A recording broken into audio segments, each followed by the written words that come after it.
Hi நண்பா, welcome to jobs for Tamil YouTube channel. இன்றைக்கி நம்ம இந்த வீடியோவில் எதை பற்றி பார்க்க போகிறோம்னு பார்த்தீங்கன்னா, இந்திய தபால் துறை, அதாவது இந்தியன் போஸ்ட் டிபார்ட்மெண்ட்டிலேருந்து ஒரு சூப்பரான ஜாப் வேகன்சி வந்திருக்கு. அதை பற்றின ஃபுல் டீட்டெயில்ஸ் தான் இந்த வீடியோவில் பார்க்க போகிறோம். இந்த வீடியோக்குள்ளே போகிறதுக்கு முன்னாடி நம்ம சேனலுக்கு நீங்கள் இப்போ தான் ஃபஸ்ட் டைம் விசிட் பண்ணுறீங்கன்னா, இந்த வீடியோக்கு கீழே இருக்க ரெட் கலர் சப்ஸ்கிரைப் பட்டனை கிளிக் பண்ணி சப்ஸ்கிரைப் பண்ணிக்கோங்க. கூடவே வர பெல் சிம்பிளை ஆல் நோட்டிஃபிகேஷன் எனேபிள் பண்ணிக்கோங்க. அப்போ தான் நான் போகிற வீடியோஸ் உடனுக்குடன் உங்களுக்கு நோட்டிஃபிகேஷன் வரும்.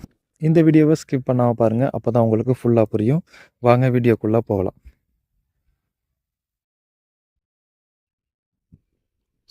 இதுதான் இந்திய தபால் துறையிலிருந்து வந்திருக்கக்கூடிய ஜாப் நோட்டிஃபிகேஷன். இந்த ஜாப் நோட்டிஃபிகேஷன் PDF ஃபைலோட டவுன்லோட் லிங்க் இந்த வீடியோவோட டிஸ்கிரிப்ஷனில் இருக்குது, செக் பண்ணி பாருங்கள். ஃபஸ்ட்டு என்ன கேட்டிருக்காங்க பார்த்தீங்கன்னா, எக்ஸிக்யூட்டிவ் கேட்டிருக்காங்க. இதுக்கான மொத்த வேக்கன்சி பார்த்திங்கன்னா டோட்டல் 54 வேக்கன்சி இருக்குது அப்படின்னு சொல்லியிருக்காங்க. எக்ஸிக்யூட்டிவ் பார்த்திங்கன்னா 3 டைப் ஆஃப் எக்ஸிக்யூட்டிவ் வேணும் அப்படின்னு இவங்க சொல்லியிருக்காங்க. அதாவது associate consultant executive and senior consultant executive, 3 type of executive வேணும் அப்படின்னு சொல்லியிருக்காங்க. இதை பொறுத்தளவுக்கு இந்த ஜாப் நோட்டிஃபிகேஷனுக்கு அப்ளை பண்ணுறதுக்கான லாஸ்ட் டேட் பார்த்திங்கன்னா May 24 11:59 PM அப்ளை பண்ணணும் அப்படின்னு சொல்லியிருக்காங்க. இந்த இதுக்கு பொறுத்தளவு பார்த்திங்கன்னா, இந்த அசோசியேட் கன்சல்டன்ட் எக்ஸிக்யூட்டிவ்க்கான ஏஜ் லிமிட் பார்த்திங்கன்னா 22 to 30 இருக்கணும் அப்படின்னு சொல்லியிருக்காங்க.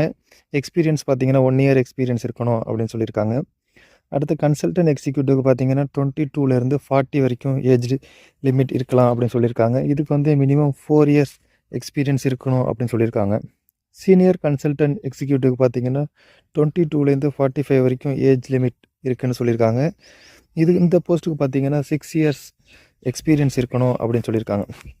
இந்த ஜாபுக்கு மொத்தம் 5 வேக்கன்சி இருக்குதுன்னு சொல்லியிருக்காங்க. டோட்டலாக பார்த்திங்கன்னா 54 வேக்கன்சி இருக்குது. இதில் ரிசர்வேஷனும் இருக்குது. அதாவது UR, EWC, OBC, SC, STக்கு ரிசர்வேஷன் இருக்குது. அதை பற்றின ஃபுல் டீட்டெயில்ஸ் இந்த PDF ஃபைலில் இருக்குது, நீங்கள் செக் பண்ணி பார்த்துக்கலாம். அடுத்து எங்கே போஸ்டிங் இருக்குதுன்னு அவங்க மென்ஷன் பண்ணியிருக்காங்க. அதாவது நியூ டெல்லி, மும்பை, சென்னையில் கூட போஸ்ட் இருக்குதுன்னு சொல்லியிருக்காங்க. நீங்கள் எந்த லொக்கேஷனில் உங்களுக்கு ஜாப் வேணும்னு நினைக்கிறீங்களோ நீங்கள் அப்ளை பண்ணிக்கலாம். அடுத்து இந்த ஜாப்க்கு மினிமம் எலிஜிபிலிட்டி க்ரைட்டீரியா என்னென்னு பார்த்தீங்கன்னா, நீங்கள் BE or BTech in computer science or information technologies or electronics படிச்சிருக்கணும், அல்லது MCA படிச்சிருக்கணும், அல்லது BCA or BSc in computer science or information technology or electronics முடிச்சிருக்கணும் அப்படின்னு சொல்லியிருக்காங்க. இந்த எல்லா எக்ஸிக்யூட்டிவ்க்குமே சேம் எக்ஸ்பீரியன்ஸ் இருந்தால் எலிஜிபிள்னு சொல்லியிருக்காங்க. அடுத்து இந்த ஜாப் பொறுத்தளவுக்கு கான்ட்ராக்ட் பேசிஸில் தான் செலக்ட் பண்ணுறாங்க. அதாவது 3 year கான்ட்ராக்ட் பீரியட் இந்த ஜாப் இருக்கும் அப்படி சொல்லியிருக்காங்க. அதுக்கு அடுத்து 2 year எக்ஸ்டெண்ட் பண்ணுவோன்னு சொல்லியிருக்காங்க. அடுத்து இந்த ஜாப்க்கு செலெக்ஷன் ப்ராசஸ் எப்படி இருக்குன்னு பார்க்கலாம். இது டைரெக்டாக இன்டர்வியூ மூலியமாக தான் செலக்ட் பண்ணுவோம் அப்படின்னு சொல்லியிருக்காங்க. அடுத்து சேலரி எவ்வளோன்னு, இந்த ஜாப்க்கு சேலரி எவ்வளோன்னு பார்க்கலாம். அதாவது அசோசியேட் கன்சல்டன்ட் எக்ஸிக்யூட்டிவ்க்கு பார்த்தீங்கன்னா ஒரு வருஷத்துக்கு 10 லட்சம், மேக்ஸிமம் 10 லட்சமும், அதே போல் கன்சல்டன்ட் எக்ஸிக்யூட்டிவ்க்கு 1 yearக்கு மேக்ஸிமம் 15 lakh வரைக்கும், அதே போல் சீனியர் கன்சல்டன்ட்க்கு நீங்கள் பார்த்தீங்கன்னா 25 lakhs, 1 yearக்கு மேக்ஸிமம் 25 lakhs வரைக்கும் ஏர்ன் பண்ணுறதுக்கான வாய்ப்பு இருக்குது அப்படின்னு சொல்லியிருக்காங்க. போஸ்டிங் பொறுத்தளவுக்கு டெல்லி, மும்பை, சென்னை இந்த 3 லொக்கேஷனில் போஸ்டிங் இருக்கும் அப்படின்னு சொல்லியிருக்காங்க. அதே போல் இந்த ஜாப்க்கு இந்தியாவிலேருந்து யார் வேணாலும் அப்ளை பண்ணலாம் அப்படின்னு சொல்லியிருக்காங்க. அடுத்து அப்ளிகேஷன் ஃபீஸ் பார்த்தீங்கன்னா SC, ST, PWTக்கு பார்த்தீங்கன்னா 150 ரூபா நீங்கள் பே பண்ணுறது மாதிரி இருக்கும். அதே போல் அதர் கேட்டகரிக்கு பார்த்தீங்கன்னா 750 rupees நீங்கள் இந்த ஜாப்க்கு அப்ளை பண்ணுறதுக்கு ஃபீஸ் பே பண்ணுறது மாதிரி இருக்கும். அதனால் இவங்க என்ன சொல்லியிருக்காங்கன்னா, உங்களோட எலிஜிபிலிட்டியை செக் பண்ணிவிட்டு ஃபீஸ் பே பண்ணுறதுக்கு முன்னாடி உங்களோட எலிஜிபிலிட்டியை செக் பண்ணிவிட்டு அப்ளை பண்ணுங்கள் அப்படின்னு கிளியராக அவங்க மென்ஷன் பண்ணியிருக்காங்க.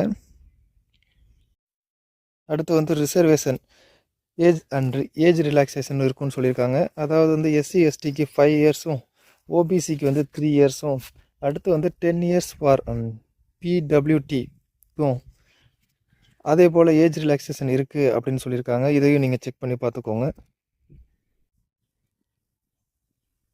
அடுத்து இந்த ஜாப்க்கு வந்து எப்படி அப்ளை பண்ணலான்னு பார்க்கலாம். இந்த ஜாப் வந்து முழுக்க நீங்கள் வந்து ஆன்லைனில் மட்டும்தான் அப்ளை பண்ணுறது மாதிரி இருக்கும். நீங்கள் போஸ்டல்லையோ அல்லது கொரியர்லேயோ நீங்கள் இந்த ஜாப்க்கு அப்ளை பண்ண முடியாது. இந்த ஜாப்க்கான அப்ளை பண்ணுறதுக்கான லாஸ்ட் டேட் பார்த்தீங்கன்னா மே 24. மே 24க்குள்ளே நீங்கள் உங்களோட அப்ளிகேஷனை சப்மிட் பண்ணி ஆகணும் ஆன்லைனில். இந்த அப்ளிகேஷன் சப்மிட் பண்ணுறதுக்கான ஆன்லைன் லிங்க் இந்த வீடியோவோட டிஸ்கிரிப்ஷனில் இருக்குது, செக் பண்ணி பாருங்கள். அதே போல் இந்த அப்ளிகேஷன் ஃபில் பண்ணுறதுக்கான ஆன்லைன் அப்ளிகேஷன் ஃபில் பண்ணுறதுக்கான கைட்லைன்ஸும் அவங்க அதிலே கொடுத்துருக்காங்க, ஒரு பிடிஎஃப் ஃபைல்.